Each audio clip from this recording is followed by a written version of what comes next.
C'est tout ça les À faits. quel niveau on connaît qu'il est ministre du développement rural? Ok? Il est fait en quelle qualité? Mais quand il est allé créer les Ouazalendo, il était qui? Il vous dit c'est moi qui suis allé créer les Ouazalendo. Il était qui? Il était ministre de l'ESU. Qu'est-ce que ça veut dire? Non, vous de vous poser la question, vous demandez-vous comment un ministre de l'ESU est allé créer les Ouazalendo. Ça, on comprend. Parce que c'est lui qui... Qu'est-ce que ça veut dire maintenant, cette façon de faire les choses? Mouindo Zangui devrait justifier comment sa communauté était la première à accorder une hospitalité jamais vécue au M23. Depuis que le M23 a commencé, la seule communauté qui a accueilli le M23, c'est la communauté Nande. C'est les frères de Mouindo au Bayambi bien battu à M23. Donc quand Nanga dit que les gens qui leur donnent du soutien sont dans les institutions à Kinshasa et même au sein du gouvernement, de plus en plus, il faut lui donner raison. Non, je crois... pour moi, je comprends que le ministre Mouindo, il peut être un peu dans l'embarras.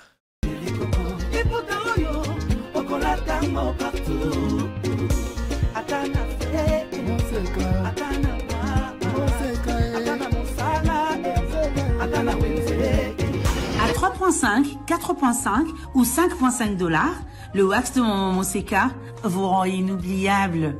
Merci de nous contacter. J'ai une très bonne nouvelle pour vous. Si vous êtes à l'étranger et que vous souhaitez envoyer de l'argent à vos proches qui sont ici au pays, voici l'application qu'il vous faut. SendWave. C'est ultra rapide, sécurisé et surtout sans frais d'envoi. Vous avez surtout l'avantage de gagner jusqu'à 10 € dès votre premier transfert si vous utilisez mon code promo TATOU24. Non à la balkanisation de la République démocratique du Congo. Le Congo restera un et indivisible.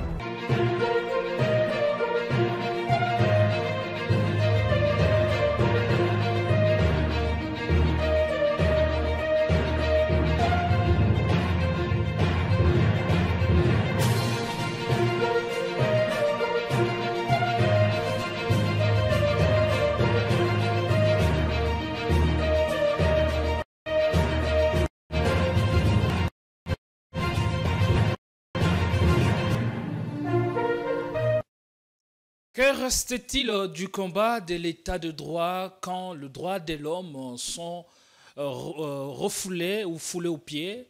Est-ce que Fachi vante est plus répressif qu'avant? Beaucoup de questions, beaucoup de sujets que nous avons arrêtés pour en parler ce jour avec un invité qui sort de l'ordinaire parce que nous le recevons en qualité d'acteur politique, membre de la société civile et président du Conseil suprême de la société civile, en même temps scientifique. Avec lui, on va parler de toutes ces questions, la sécurité dans l'est du pays, en tout cas où les choses ne semblent pas aller bon train en faveur de la République démocratique du Congo. On va revenir sur tout ça, sur l'accord de paix et du processus de Luanda. Est-ce que la RDC est en train de négocier bien sa part? On va voir cela avec l'invité que nous avons fait venir pour vous. Il s'appelle Carlos Mupili Kabiuma. Je crois que c'est ça, je n'ai pas massacré le nom. Merci d'être venu, professeur. Merci de l'honneur. Merci beaucoup. Seulement, vous aviez, c'était, je crois, si vous dites que nous avions réussi l'acteur politique. Je ne suis pas politicien. Vous êtes de la société civile? Je suis acteur de la société civile et j'ai honte de porter la casquette des politiciens. On sait que tous les acteurs politiques de cette génération ou d'alors ont commencé quelque part et pour finir enfin dans la marmite de la politique. Oui, et quand ils n'étaient pas encore politiciens, ils étaient des gens intègres, intelligents, mais quand ils ont porté la casquette politicienne, vous connaissez la suite. Même vos anciens confrères, quand ils étaient avec vous, ils aimaient la nation, ils aimaient les peuples congolais, ils étaient intelligents, mais une fois élus députés, vous connaissez la suite. C'est pourquoi moi, en tout cas, j'ai honte d'être appelé politicien. Et je suis fier de rester comme acteur social. Vous ne serez jamais tenté, aujourd'hui ou demain, de vous investir de cette mission, faire la politique autrement et quitter la société civile? Autrement, oui. Et c'est mon devoir sacré. Étant aussi que je suis petit-fils idéologique de Simon Kimbangu, fils idéologique de Laurent Désiré Kabila. S'il faut faire la politique, je le ferai comme Laurent Désiré Kabila l'a fait. C'est tout. Vous reconnaissez en Joseph Kabila, en Laurent Désiré Kabila, pourquoi? Leurs idéaux, leurs combats? Vous êtes Laurent Désiré Kabila. Hmm. Oui, mais vous vous identifiez à lui par rapport à son combat ou à son engagement? Oui, par rapport à son idéologie, par rapport à son combat, et par rapport à ce qu'il a fait d'abord. Parce que beaucoup de politiciens parlent bien, parce que tout politicien est meilleur lorsqu'il est dans l'opposition, mais il est fainéant, incompétent, immoral quand il donne la gestion. Et pourquoi cet état de choses? Mais les Lumumba, Laurent Désiré Kabila, ils ont fait l'exception. Parce qu'il faut voir, quelqu'un qui est déjà président de la République et qu'il embrasse une voix, qui sait qu'il sera assassiné, et en étant assassiné, il va perdre les pouvoirs. Quel pouvoir? Qui n'a pas d'endoui dans la République. Chef de l'État n'a pas de collègues. Et Mosé, il accepte de perdre ces postes-là. Il accepte de perdre sa famille. Et puis d'abord même ses femmes et ses enfants. C'est pour ça qu'on l'appelle héros national malgré ce en quoi il nous a embarqués. Il a embarqué tous les pays. Non, c'est pourquoi il est héros national. Mais vous savez pourquoi Lumumba est plus grand que Kasavubu? Pourtant Kasavubu était plus... Le premier politicien a demandé l'indépendance. Bien qu'il a commis des erreurs, il s'en est relevé. Attends. C'est ça la grandeur d'homme? Non, attends. Kasavubu était le premier à demander l'indépendance avant Lumumba.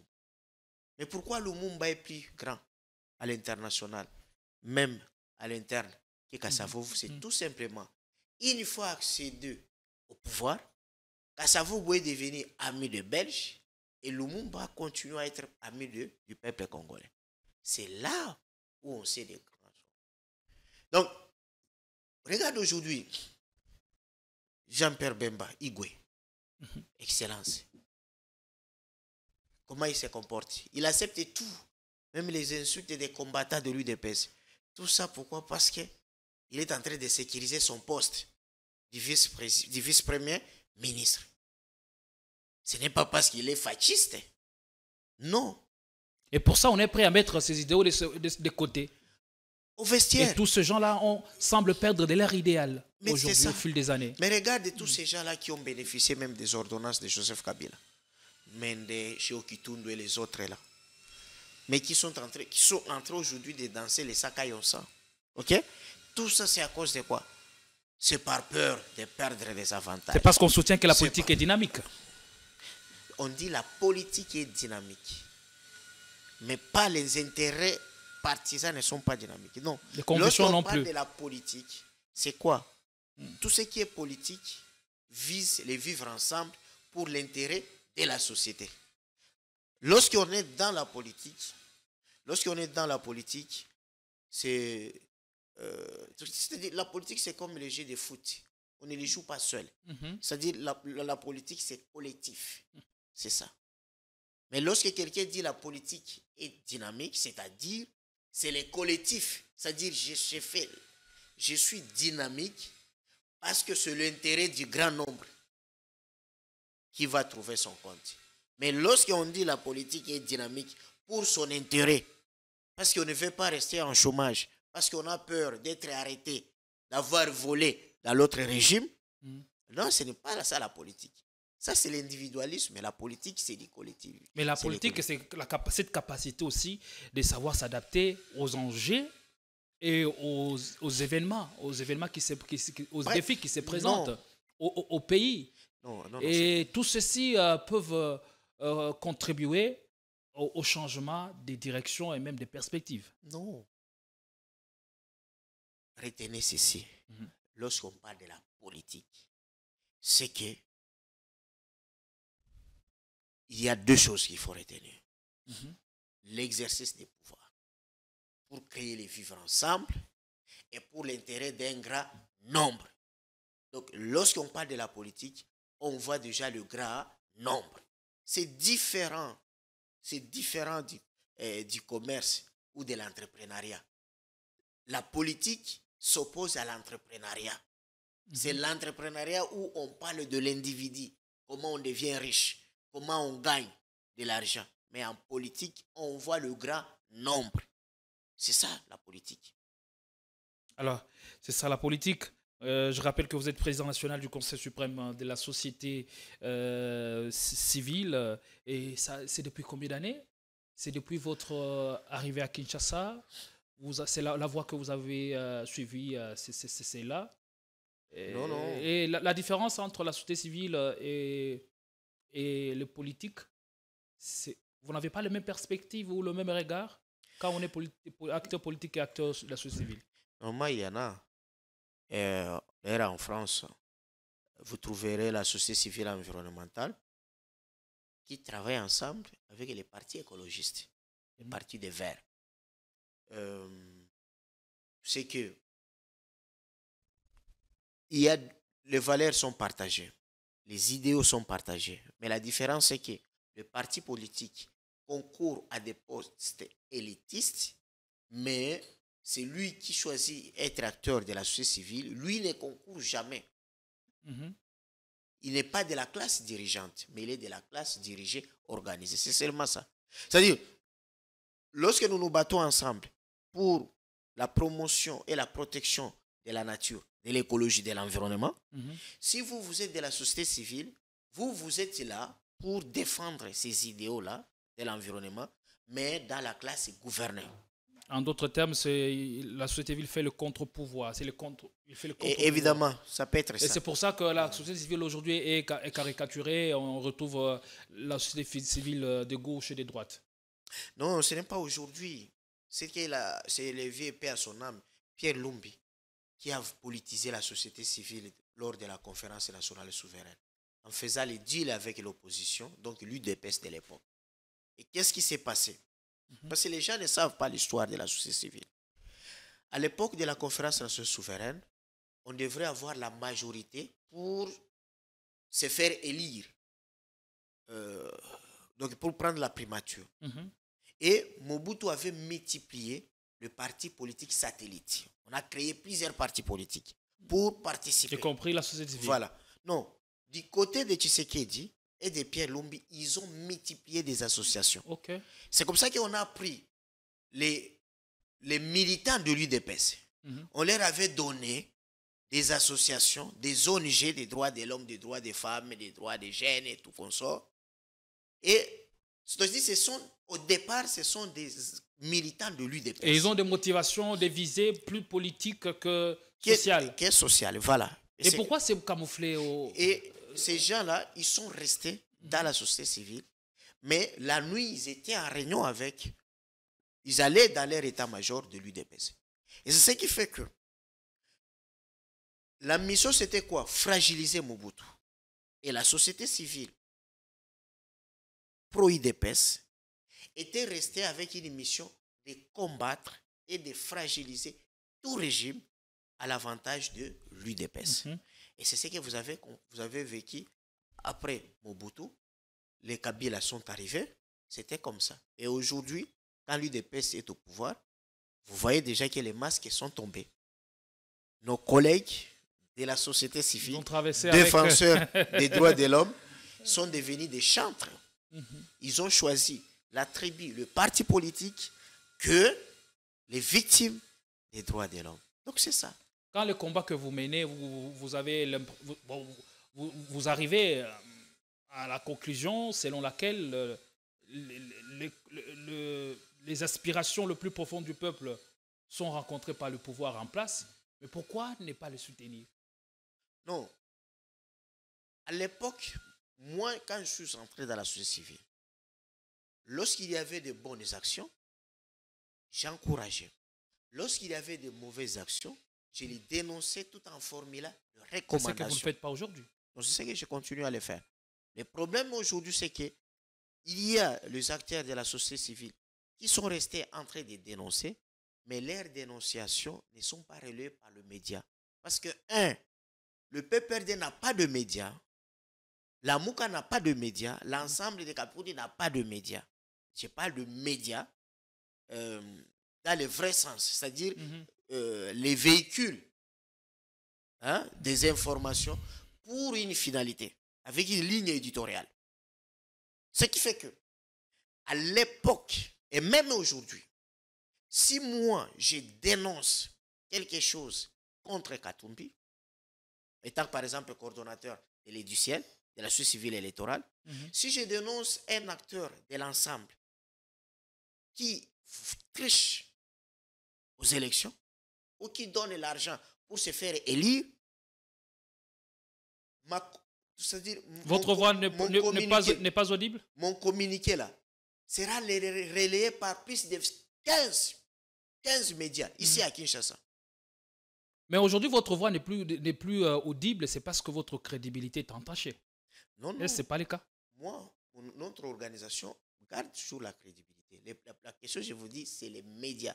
L'UDPS, c'était une machine qui savait faire la politique. Parce que l'UDPS faisait la politique avec le média, faisait la politique avec la société civile, faisait la politique avec les opérateurs économiques et presque tous les syndicalistes. Tous les syndicalistes étaient de l'UDPS. C'était ça la force de l'UDPS. Mais quand les autres régimes, c'est-à-dire qui ont remplacé Mobutu, ont pris le pouvoir, ils n'ont pas su s'installer dans tous les niveaux. Ce que vous voyez que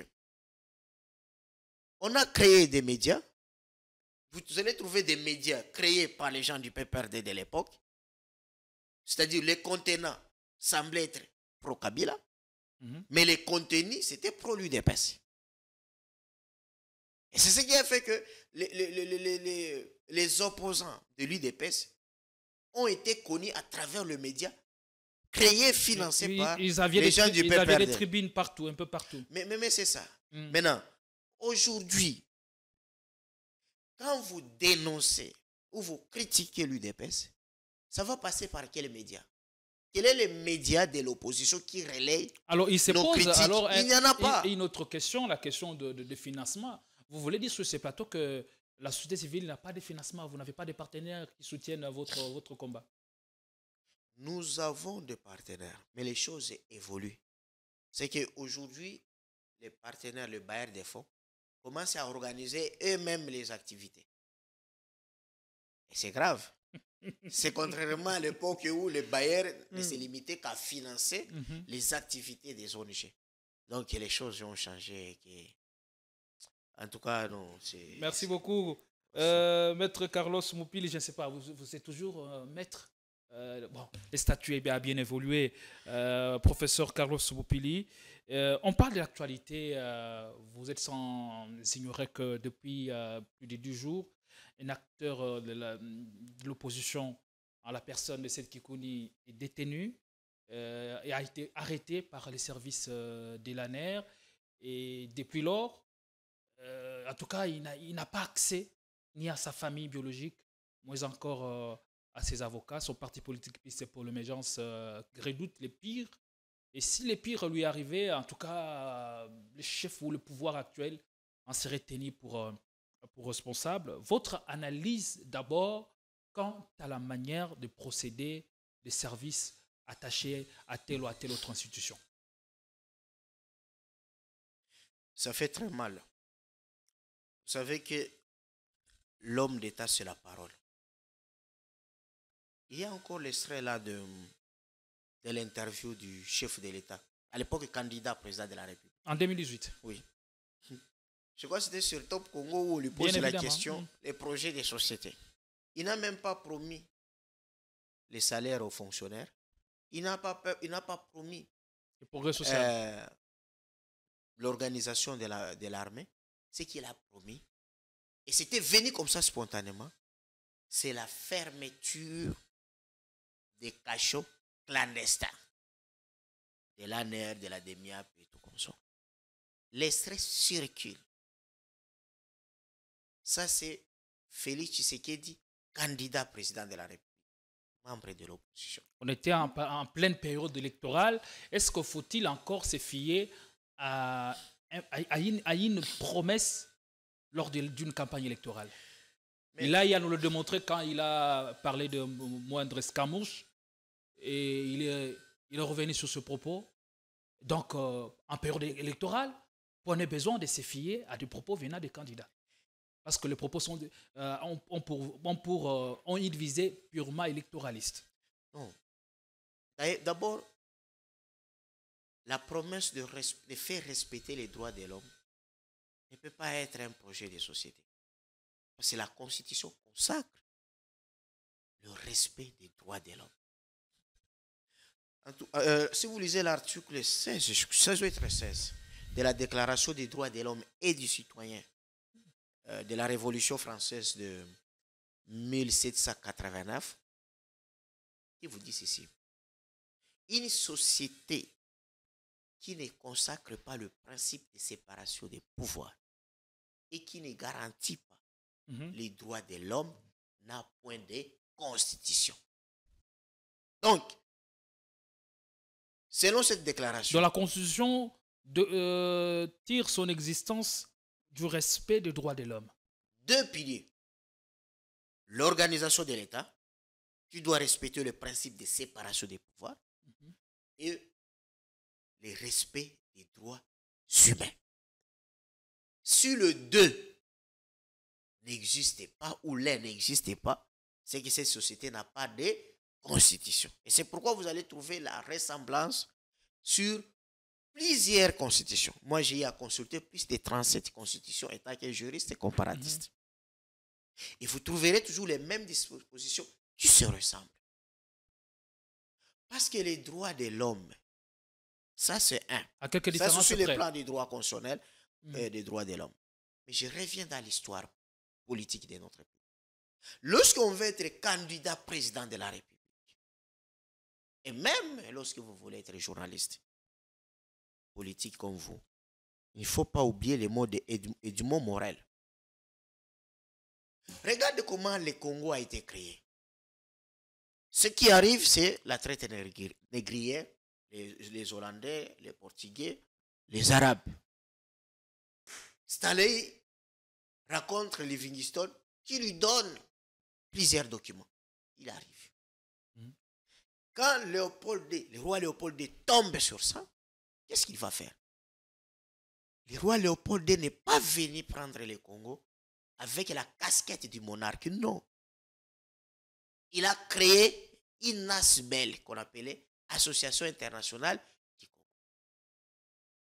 Et là, il a convaincu les philanthropes, les humanistes américains qui l'ont soutenu.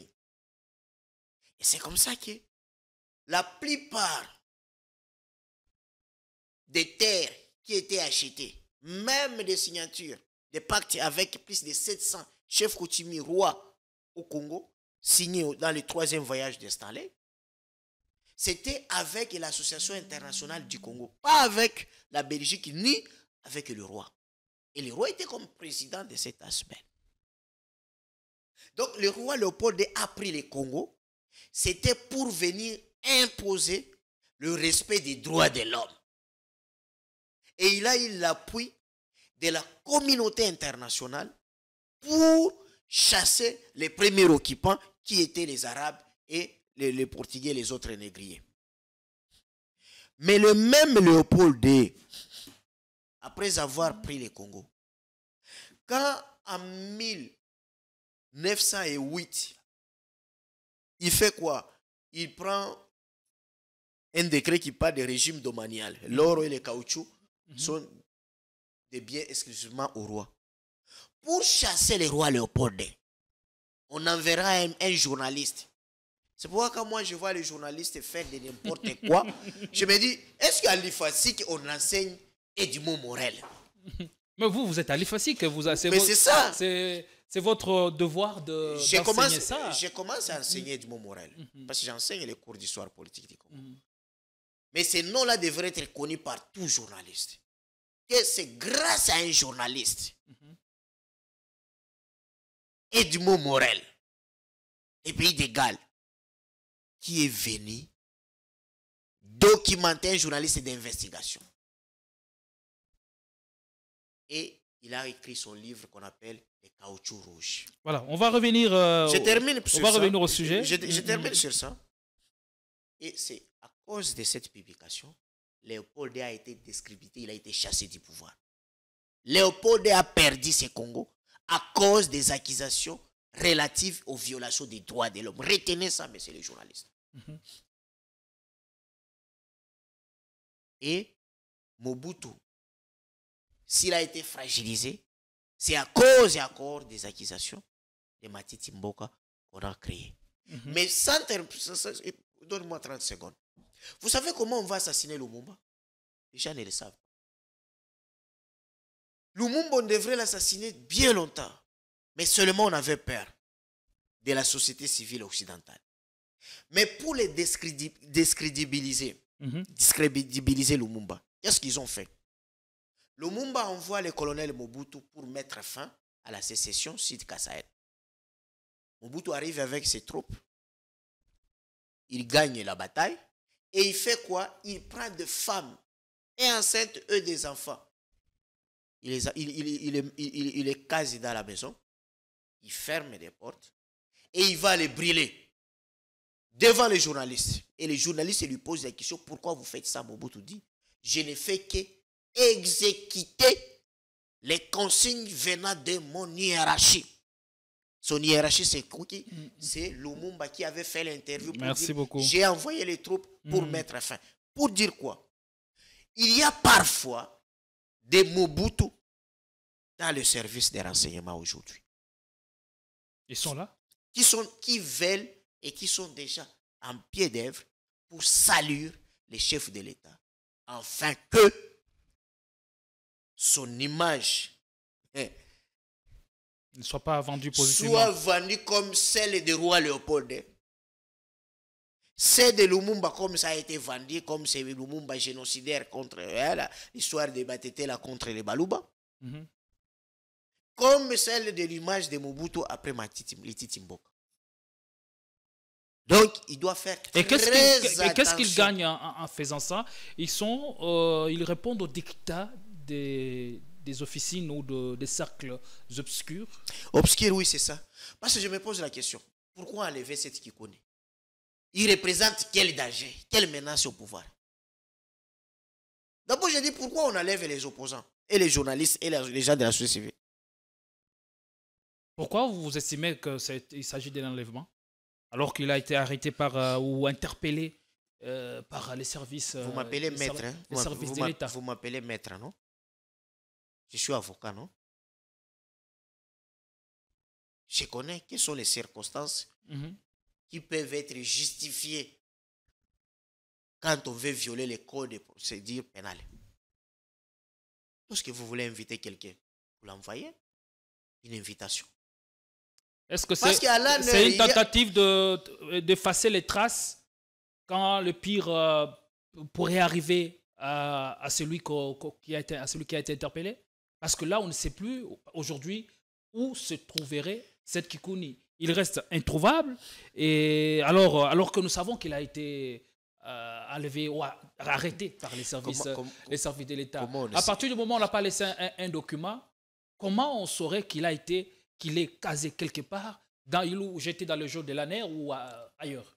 Lisez la Constitution à ces articles 16 et 17. Ceux qui font arrêter les gens à l'ANER, à la DEMIA, partout sont des OPJ, à compétence restreinte ou à compétence générale. Et un OPJ, il n'est pas supérieur à un magistrat. Même si moi, j'ai toujours plaidé pour que les OPJ, les conditions sociales et de travail soient améliorées. Mais ils travaillent toujours sous l'autorité des soit le ministère public de l'auditorat, soit le ministère public du parquet des droits communs. Donc, quand vous voulez interpeller quelqu'un, mais vous devez l'interpeller selon les normes. Les règles de l'art. selon tel que on vous a enseigné. Parce que la plupart de ces gens, ils ont été formés à l'étranger, non? Est-ce qu'en Israël, c'est comme ça qu'on enlève les gens? Qu'on arrête les gens? Parce que quand vous avez été formé par Mossad, c'est comme ça qu'on arrête les gens. En France, c'est comme ça qu'on arrête les gens. Non. Il y a des cas où on peut procéder par des Le mode opératoire est une chose, mais aussi les conditions de détention de ces personnes interpellées en est une autre. Et là, partout, ça pose problème. Vous dites aujourd'hui qu'on ne sait pas là où il se trouve. Alors qu'il a été arrêté avec ses deux compagnons. Je crois un journaliste et un caméraman. Tous embarqués vers une destination X. Et après 48 heures ou bien, je crois 24 ou 48 heures, on a eu à libérer les deux. Et puis vous dites, on ne sait pas là où ils sont. Pendant que vous avez libéré les deux. Non, ce n'est pas ça. Ça, c'est la réponse, bien évidemment, des services de l'ANER. Sa femme s'y est rendue hier. Et elle tenait à tout prix à voir son mari. Et la réponse qu'on lui donne, c'est celle-là. L'AG n'est pas au pays. Il se retrouverait à l'étranger. Et les services lui ont clairement, ouvertement répondu que son mari ne serait pas dans le geôle détenu dans le geôle de l'ADR. Qu'est-ce que cela cache?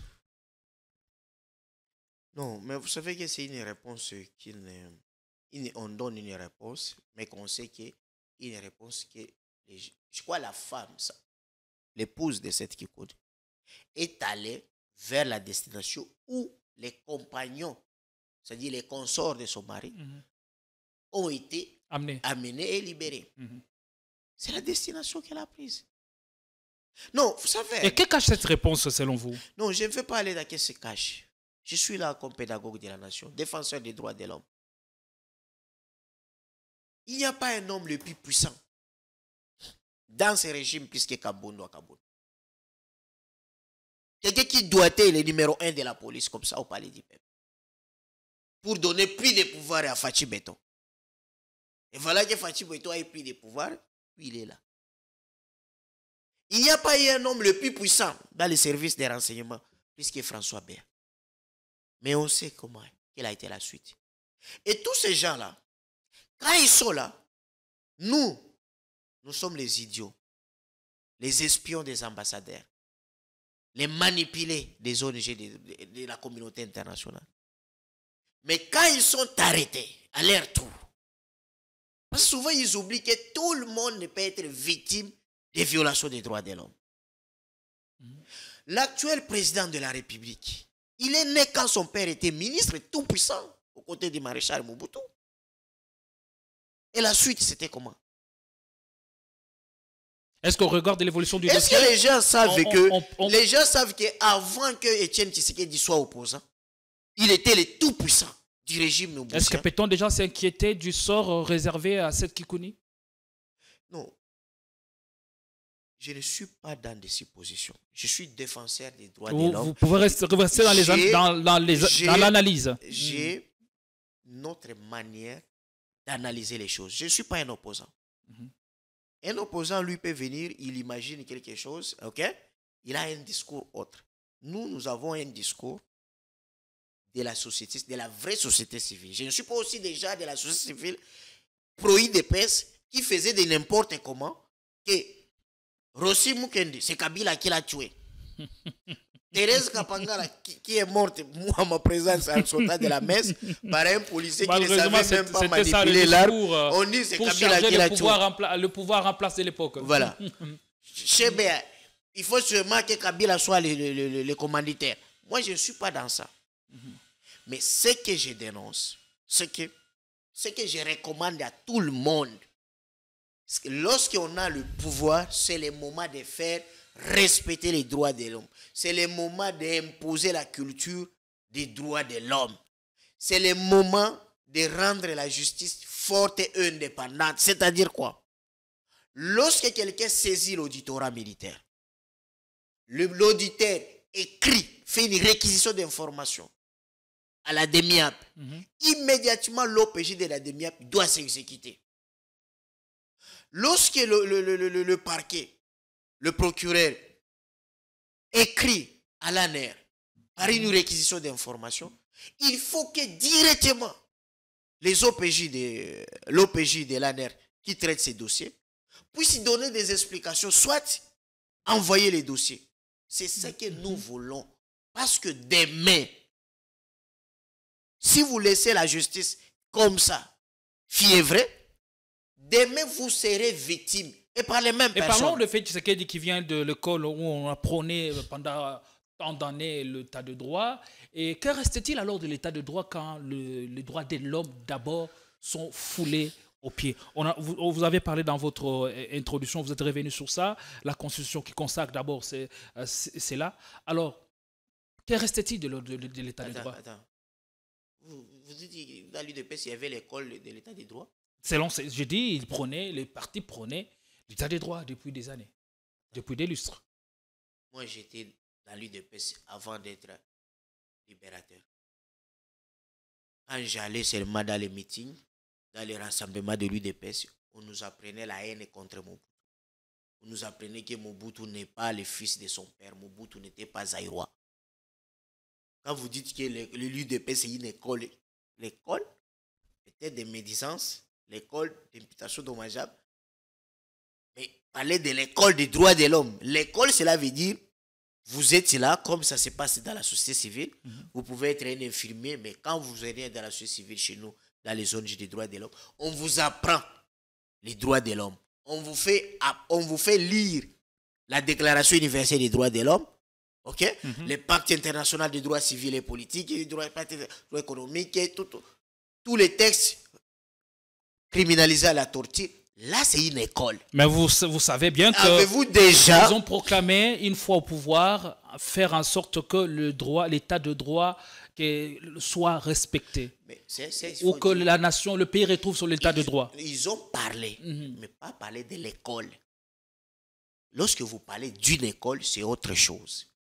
C'est seulement ça ce que je voulais corriger. Parce que j'ai toujours entendu ça. C'est ce qu'ils disent. J'ai toujours entendu que non, l'IDP c'est l'école des droits de l'homme. C'est ce qu'ils disent c'est l'école même. de la démocratie. Non, c'est on pas le dit ça. entre guillemets. Non, c'est pas ça. Alors, il y a des violations des cas de droits de l'homme comme ça, le mode opératoire d'arrestation, dans l'arrestation de plusieurs acteurs politiques, surtout de l'opposition, qui n'est pas respecté.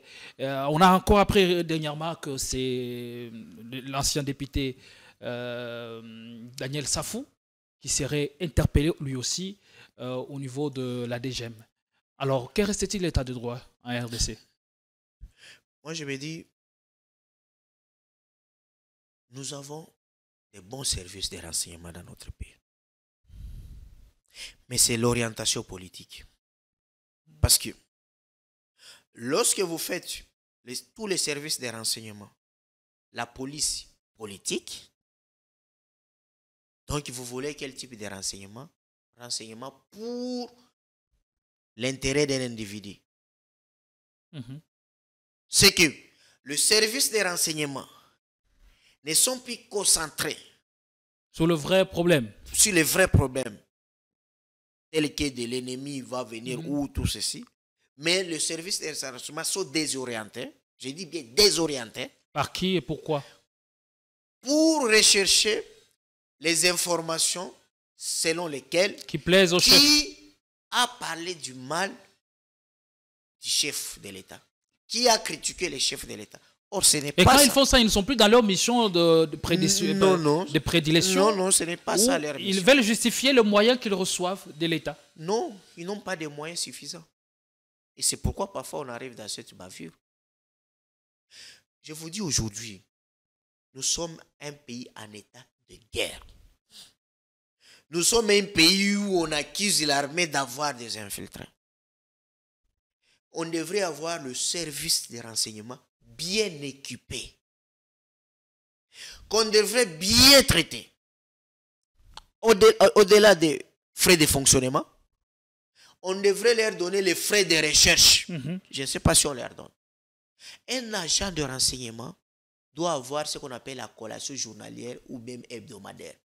Vous voyez cette histoire-là de cartes de crédit là, prépayées, avec approvisionnement de 1000. Ça doit être, ça a commencé avec les services de renseignement. Parce que même un agent qui peut avoir un niveau même de caporal dans l'ANER, à la demi-heure, il ne peut pas manquer $100 le matin. Parce qu'il doit avoir d'abord la communication. Lorsqu'il trouve un mouvement suspect, il peut prendre déjà la moto. Il dit, ouais, mais manga, tu as la moto, filature, non? Mais maintenant, ceux qui ont un bon côté.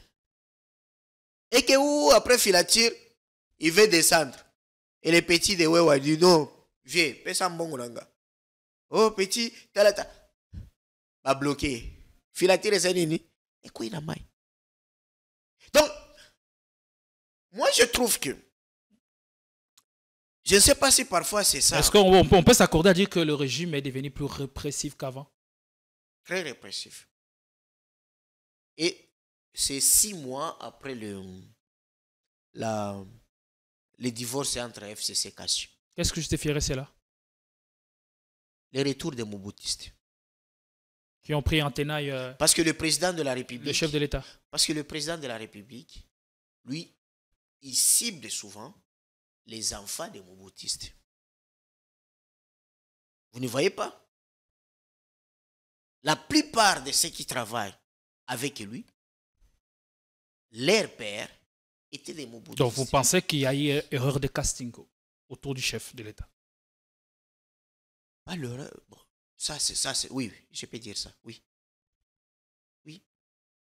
Si Kabila ça, regrettait d'avoir 15 collaborateurs, lui, il y en a combien à ce jour? Non, je reviendrai. Mais ici, lorsqu'on enlève un opposant et que vous êtes informé, vous devez faire quoi? Quand le président de la République est saisi qu'il y a plusieurs cachots clandestins qui ne sont même pas contrôlés, il doit faire quoi? Et c'était son vote. Parce que tout ça retombe sur sa tête. Ça retombera. C'est lui le premier comptable. Tous ces gens-là vont partir. Ils vont changer de casquette. Si c'est Fayoulou, si c'est Katoumbi, si c'est quelqu'un d'autre qui viendra après lui, ils vont commencer à l'accuser seul. Alors, nous connaissons les gens. On va évoluer. On va évoluer. Qui ont bénéficié des générosités des ordonnances de Kabila, mais ils sont devenus blancs aujourd'hui. Hein. Ils accusent Kabila. Pour cette connue, les motifs ne sont pas encore connus jusqu'à présent par le grand public. On ne sait pas de quoi on reproche à ces candidats à la présidentielle de 2000, deux fois candidats à la présidentielle 2018 et 2023. Pour le député, l'ancien député national Daniel Safou, on soupçonne qu'il voudrait rejoindre le rang de Corneille Nangaa, c'est-à-dire l'Alliance Fleuve Congo, dont est accusé l'ancien chef de l'État, Joseph Kabila, d'être le véritable patron. Ça, je ne sais pas. Ça, je ne sais pas. Les services ont plusieurs sources. Ils contrôlent nos communications. Tout ce que nous disons. Pensez-vous qu'ils contrôlent nos communications? Pardon? Pensez-vous vraiment qu'ils contrôlent nos communications? Je vous dis, nous avons... Quand on sait que le réseau ici, le pays n'a aucun réseau, n'a aucun réseau de téléphonie mobile.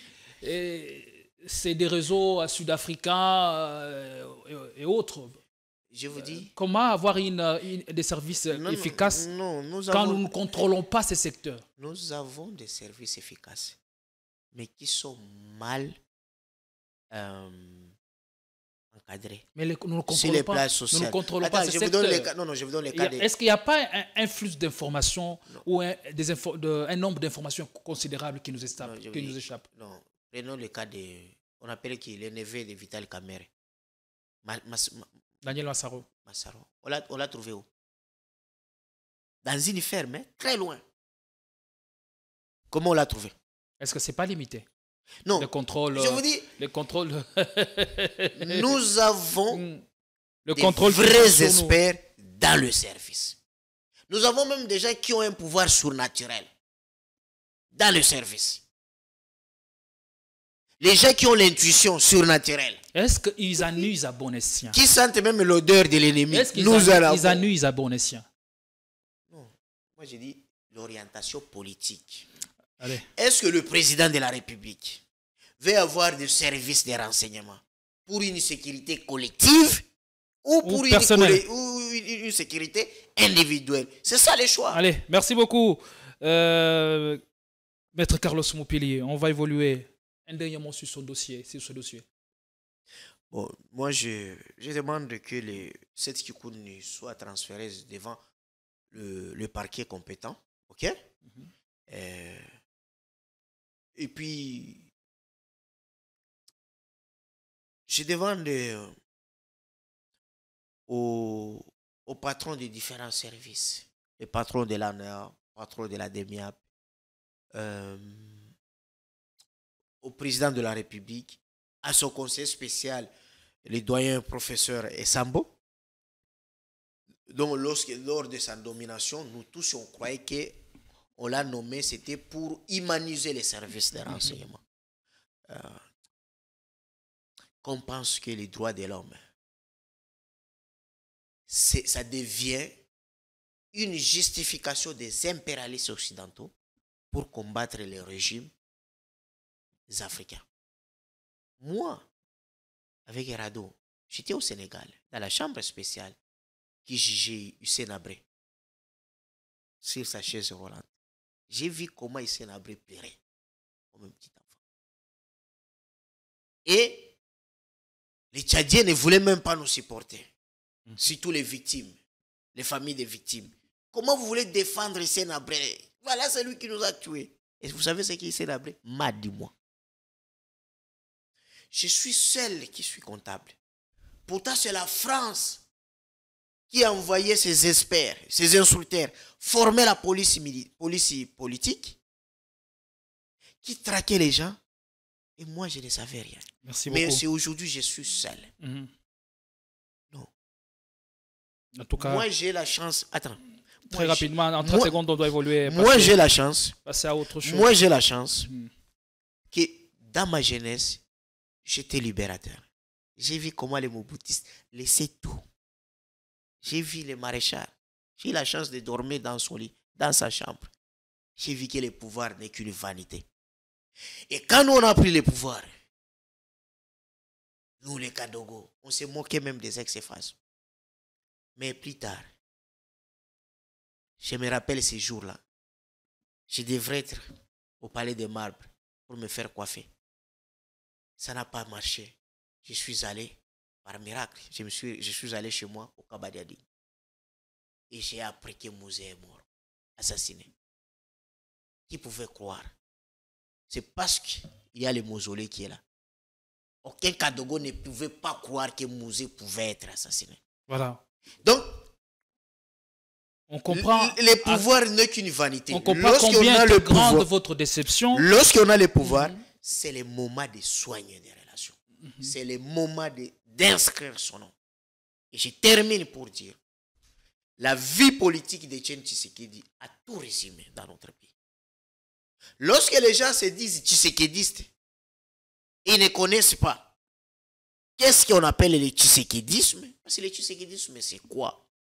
Je termine par là, pour enseigner les gens de l'UDPS le tshisekédisme. Le tshisekédisme, à 30 secondes, s'il vous plaît, il y a beaucoup d'autres se résume par la vie attendent, d'Etienne Tshisekedi, par la vie politique. Tshisekedi Omulumba étant étudiant directement au gouvernement des commissaires généraux, qui va assassiner Lumumba. Après, il sera ministre, PDG, ambassadeur, mais jusqu'à vice-président du Parlement. Mais Tshisekedi Omulumba n'était pas très grand, n'était même pas un leader populaire du Kasaï. Mais le jour où Etienne Tshisekedi a décidé d'abandonner le luxe du pouvoir, l'argent, les pouvoirs, il est devenu l'homme politique le plus légitime, le plus populaire que l'Afrique n'a jamais connu. Merci beaucoup. Aucun opposant, même Mandela, n'a jamais été populaire comme Etienne Tshisekedi dans son pays. Voilà, merci. Le seul opposant, sans armes, a envoyé Mobutu, a relégué un maréchal, président dictateur, à Gbado, jusqu'à son village natal. Il a démonétisé l'argent.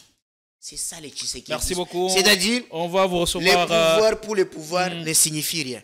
Mais les pouvoirs pour les peuples, merci c'est ça beaucoup. les vrais On va pouvoirs. vous recevoir, je crois que dans d'autres émissions, pour parler de faits historiques et leurs leçons. Bien évidemment, parce que l'histoire doit nous enseigner à comprendre le présent et à mieux préparer l'avenir. Voilà, on parle d'un autre sujet, peut-être ce sera les derniers de l'émission, la situation sécuritaire dans l'Est du pays. Est-ce que on s'est dit, si le gouvernement est en train de collimater les brèches et de trouver les moyens qu'il faut, toutes les ressources qu'il faut, pour mettre fin à cette situation dans la partie est du pays. Et voilà, avant d'entrer dans les détails, ce matin, il y a depuis hier, dans la soirée, une vidéo fait le tour du web. C'est un des membres du gouvernement, la personne de Moïse Nzangi, qui a été piégé par l'un des combattants Bokechu Wayambo. Qu'est-ce que vous en pensez et qu'est-ce que cela vous inspire premièrement avant d'aller plus loin dans les sujets? Je suis juriste et je suis cyberjuriste. Je suis doctrinaire du droit de la preuve électronique. D'abord, sur le plan de forme, cette preuve-là de Bokecho devant la justice devrait être déclarée irrécevable. OK? Parce qu'enregistrer quelqu'un sans son consentement, c'est porter atteinte à son droit privé. Donc, en lisant cette vidéo, c'est Moïse Nzangi qui est victime. Et c'est Bokecho qui pouvait être poursuivi. Mais restons dans l'information. Restons dans l'information. Du vulgueux par les secrets étalés par oui. ces membres du gouvernement. Oui. La première chose, c'est que, on comprend que, d'abord, moi, je me pose la question. Bokecho, qui insulte les chefs de l'État chaque jour, qui insulte les membres du gouvernement. Comment peut-il être en contact avec certains membres du gouvernement? Et qu'il entre, alors que lui, il change, il cause avec les membres du gouvernement. Alors qu'il y a les gens des partis politiques, de Moïse Nzangi. Il y a même les amis de Moïse Nzangi. Parfois, qu'ils les cherchent au téléphone, c'est difficile d'être reçu. Vous avez reçu beaucoup d'hommes politiques. Mais une fois être au pouvoir, quand vous l'appelez au téléphone, il ne prend pas. Donc les charges de l'État, les fonctions nous appellent toujours à être par-ci par-là. Et mais ici, on ça pour venir dans nos émissions. Qui l'appelle Leki. Et puis ça et Leki qui se décharge. Donc, d'abord, avant d'aller plus loin, la question c'est de savoir comment lui peut-il être en contact avec ces messieurs-là, avec Wayambo, quand on sait qu'il est hostile au régime et même aux actions de Félix Tshisekedi. Dernièrement, il a lancé une chanson qui va dans tous les sens pour s'en prendre à la personne et même à l'intimité du chef de l'État. Est-ce qu'il y a lieu de déduire qu'il y a des personnes ou des membres du gouvernement qui travaillent en même temps à contre-courant ou contre la vision du gouvernement ou du chef de l'État? Bon, je ne peux pas être très excessif, mais seulement, ce qu'il faut retenir que la plupart des informations que détiennent les membres de l'opposition, c'est eux qui le disent, c'est eux qui le donnent. Des cercles du chef. Pouvoir. Oui, c'est ça.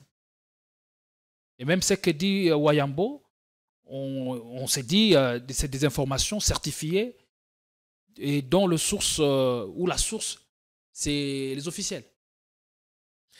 Ça peut être vrai. Ça peut être vrai. Parce que c'est tout le monde qui se pose cette question. Nous, on croyait que quelqu'un comme Bokechu, il ne pouvait même pas communiquer avec quelqu'un qui est proche du président de la République. Pourquoi peut-il étaler tous les secrets, se déchaîner, se laisser aller comme ça lors de cet appel téléphonique enregistré par Bokechu? Bon, moi je ne sais pas. Je ne sais pas. Mais si moi j'étais à sa place, je ne pouvais pas le faire. C'est tout. Il parle des FARDC, il parle du commandement, il parle de Wazalendo dont lui serait l'initiateur, et des secrets d'État, des révélations aussi fracassantes qu'un homme d'État ne devrait pas tenir. Qu'est-ce que cela veut dire? Y a-t-il malaise au sein du gouvernement ou au sein de l'Union sacrée? Quand il parle de la coordination des FARDC, on s'est dit qu'il y a vraiment un problème dans la coordination des troupes et même de l'armée. Là, c'est un peu compliqué. Parce qu'il y a des vérités qui sont sorties. Bon, ce n'est pas aussi des vérités qui sont sorties parce que ce n'étaient pas des vérités cachées. Je l'ai toujours dit. C'est que, et ce qu'il a dit, c'est presque la même chose que je l'ai toujours dit il y a 2 ans. C'est quand les gens passent toujours ici pour critiquer l'armée. Moi, ça me fait mal. Vous pensez qu'il a raison sur quel point? Non, parce que ça vient de... Non. Quand je vois un communicateur soulard de l'IDPS ou de l'Union sacrée, on lui donne des véhicules... Mais pourquoi Solar? Vous ne pouvez pas dire ça quand même, retirer ça. Parce qu'après avoir pris les thèmes... Non, je ne peux pas retirer. Parce que le même communicateur là, quand il insulte l'armée, que... Vous les avez vus dans un coin prendre un verre? Attends, j'ai dit, quand quelqu'un est normal, dans l'état normal, il ne peut pas insulter son armée. Parce que tous ces gens qui passent pour dire, Tozan armée t'es, oh armée n'ignoyo, armée a bien infiltré. C'est-à-dire dire, le militaire qui se bat au front, qui meurt au front. Mais Moïse l'a dit aussi. Il meurt inutilement. Deuxième chose, et on dit n'a bien infiltré, c'est-à-dire dire la DEMIAP ne fait pas son travail. L'ANER ne fait pas son travail. Parce que le travail de l'ANER, ce n'est pas arrêter cette qui connaît. C'est d'extirper ce n'est pas arrêter Daniel Safou qui est à l'aéroport. De nos services. C'est de traquer les infiltrés, les gens qui sont en intelligence. Parce que quand lui-même il dit là, que la plupart sont les officiers, ça c'est selon les dires, ce sont les officiers que Kagame a placés. Ah bon? Il y répète ce que l'ancien DGA de la RTNC qui... Freddy Moulumba venait aussi de le dire. Freddy Moulumba dit, ce n'est pas Kabila qui gérait les pays, mais c'était le Rwanda. Pour être nommé ici, il fallait le quitus de Kagame. Et lui, il a été nommé par Kabila. C'est-à-dire, s'il faut faire les syllogismes, il faut aller jusqu'au bout avec... avant d'être nommé à la RTNC, il fallait que Kagame accepte. Donc, vous voyez tout ça. Il y a une communication qui ne peut pas passer. On se moque du peuple parce que le peuple est inculte. Mais lorsqu'il parle du commandement, oui, là, le problème des commandements n'a rien de problème avec l'infiltration. Le commandement est lié à la compétence, à la formation d'un officier et aussi au courage d'un officier.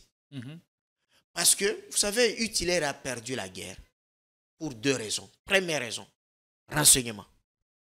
Parce que le Führer, l'officier là, Göring, les avions de Hitler, les avions, les chasseurs allemands, étaient bâtis par les chasseurs britanniques. Mais parce qu'ils avaient peur de dire la vérité au président Hitler, ils disaient non, tout va bien. C'est-à-dire, lorsque le renseignement est biaisé, on commence à mentir les chefs par le service, c'est fini. D'ailleurs, l'État, il n'y a plus l'État.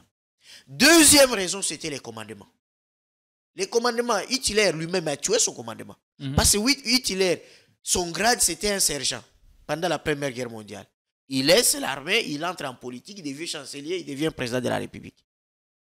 Et lorsqu'on a déclenché la Première Guerre mondiale, c'était le maréchal qui... C'était les maréchaux et les généraux. Mais on a vu que c'est lui-même qui commençait à contrôler. Maintenant, quand Lumurindo parle du commandement, c'est-à-dire il dédouble le vice-premier ministre en charge de l'intérieur ou de la défense. Donc, quand il parle du commandement, moi, j'ai l'idée que ceux qui sont les généraux, les commandants d'opération, on doit vérifier leur niveau de formation et leur niveau de patriotisme. S'ils ne sont pas dans la mafia, pour être en intelligence avec l'ennemi. Et il dit réorganiser les commandements. En quelle qualité il les fait? Serait-il en train de les faire ou devrait-il les faire? Non, moi je voudrais qu'on reste dans le fait. Mais c'est C'est tout ça le fait. À quel niveau on connaît qu'il est ministre du développement rural? Ok? Il le fait en quelle qualité? Mais quand il est allé créer les Ouazalendo, il était qui? Il vous dit c'est moi qui suis allé créer les Ouazalendo. Il était qui? Il était ministre de l'ESU. Qu'est-ce que ça veut dire? Non, vous de vous poser la question, vous demandez-vous comment un ministre de l'ESU est allé créer les Ouazalendo. Ça, on comprend. Parce mais que c'est lui qui... Qu'est-ce que ça veut dire maintenant, cette façon de faire les choses? C'est difficile de comprendre ça. Aujourd'hui, c'est difficile de comprendre ça. Moi, j'ai une vision d'une armée, que ce soit une armée réactionnaire, que ce soit une armée révolutionnaire, il y a quand même des règles. Ok? Il y a des règles. Maintenant, tout ce qu'on observe, je sais que lorsqu'on parle on est dans la zone communicationnelle de la défense, on doit faire des choses avec beaucoup de réserves.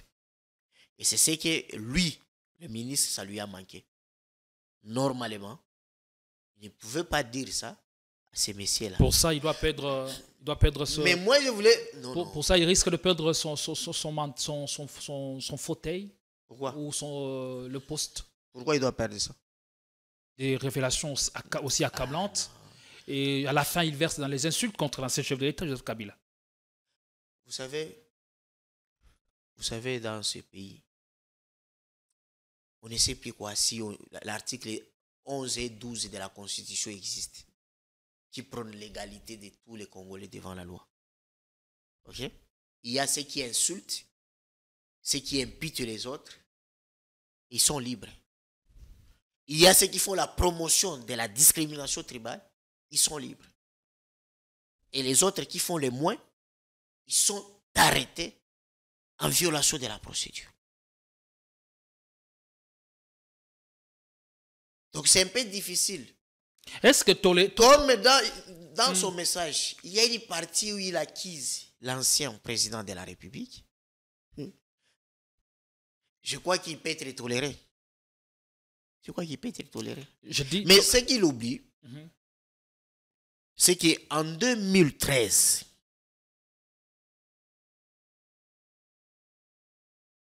il y avait déjà la paix restaurée. Hein? Jusqu'à ce que, et puis l'ancien président, il a condamné beaucoup d'officiers plutôt, qui sont dans la M23. Mais c'est l'union sacrée, c'est le régime de l'union sacrée qui les avait amnistiés et qui les avait logés ici. Voilà, on conclut. Qu'est-ce que ça veut dire? Est-ce que si on tolère de tels propos, c'est-à-dire on tolère aussi la continuité? Demain, c'est lui qui le dit. Après-demain, ce sera quelqu'un d'autre qui va faire des révélations fracassantes. Non, au-delà de ça. Voilà, et pendant ce temps, les vrais problèmes ne sont pas résolus. Mouindo Zangi devrait justifier comment sa communauté était la première à accorder une hospitalité jamais vécue au M23. Depuis que le M23 a commencé, la seule communauté qui a accueilli le M23, c'est la communauté Nande. C'est les frères de Mouindo au Bayambi bien battu à M23. Donc quand Nanga dit que les gens qui leur donnent du soutien sont dans les institutions à Kinshasa et même au sein du gouvernement, de plus en plus, il faut lui donner raison. Non, je crois... pour moi, je comprends que le ministre Mouindo, il peut être un peu dans l'embarras. Parce que lorsqu'on crée les Ouazalendo, c'est-à-dire c'est la force d'autodéfense populaire. Mais en même temps, c'est sa communauté qui reçoit avec enthousiasme Nanga et les autres. C'est contradictoire. En même temps, les Ouazalendo ont un autre commandement encadré par d'autres personnes. Beaucoup de questions d'abord de la survie de ces Ouazalendo pose problème. Comment ils vivent, par qui sont-ils encadrés? Beaucoup de questions qui restent sans réponse. C'est un honneur de vous recevoir, professeur Carlos Moupili. Merci d'être venu. Merci beaucoup. Je vois que beaucoup de choses, vous n'avez pas pu dire sur ce plateau. On vous redonnera l'occasion de tout déballer au cours d'un prochain numéro avec le même plaisir. Merci d'être venu malgré vos multiples occupations. C'est moi qui vous remercie. Avec le même plaisir, nous prenons rendez-vous pour un autre jour. Restez-nous fidèles car ici vous avez les maires de l'info. Tout à l'heure mesdames, tout à l'heure messieurs, vous avez remarqué qu'aujourd'hui, par rapport à l'habillement, à l'accoutrement habituel, on a décidé de porter autre chose et voilà, la charge nous a appelés à vous servir. J'ai même oublié ma paire de lunettes. Voilà, l'essentiel c'est de vous servir avec la même passion du Congo. À demain.